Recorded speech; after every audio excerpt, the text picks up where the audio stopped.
Simon Gawser from Real Products here. Today on a wonderful fishery called Ibrook in the Midlands of England.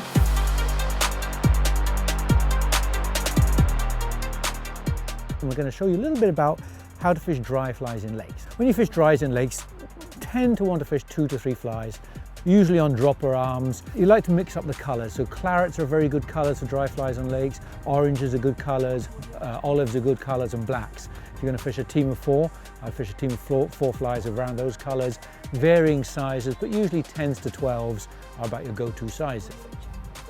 I tend to fish, when the water's relatively clear, I tend to fish 4 to 5 feet between my flies, and when water's murky, I fish them a little bit closer. And the reason being, we're fishing dry flies because the fish are rising, and when a fish rises, generally speaking, in a lake, they swim upwind, and you target them. So when you see a rise, our idea is you want to cast your fly in front of that fish on the upwind side and try and cast one of your flies in front of it, and the fish will move on and grab it. A couple of things to note. First of all, I like to fish it on 3X tippet or 8.5 pound Fluoroflex. I like a fluorocarbon. This is the one we make at Rio called the Fluoroflex Plus. It's a very strong, very supple one, so it's perfect for dry fly fishing. 8.5 pound might seem strong, but there's some strong fish in the reservoirs. You don't want to get broken off, and so I think 8.5 is a really good strength. Maybe if it was flat calm, I'd go down to 6 pound, but we've got a bit of a wave out here today and a bit of a chop, so 8.5 pound is a good strength for that. And very important is that you make sure your flies float, otherwise you just get really frustrated. You won't be able to see your flies. And I just like to coat my flies in some kind of silicone fly floatant.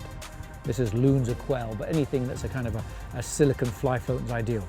You kind of just mush it into the feathers there and just work it in.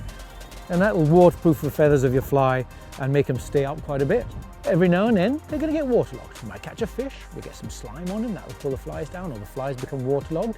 And when that happens, another thing to have with you in your boat is a shake. You can kind of hear that. This is Loon's Top Ride. It's a dry powder shake, and it's a desiccant, which means it sucks water out.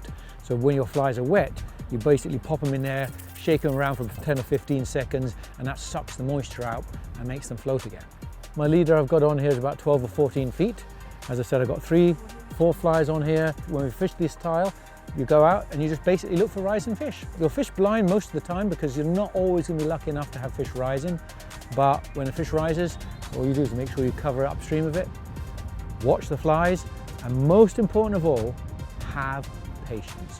When a fish takes that fly, you've got to wait for the fish to take the fly and go down, and it's just more of a lift than a set, more than a strike. So bear that in mind, get out on the lake, throw your dries, watch the dries, have patience. So that's in a nutshell how you fish a reservoir with a set of dry flies.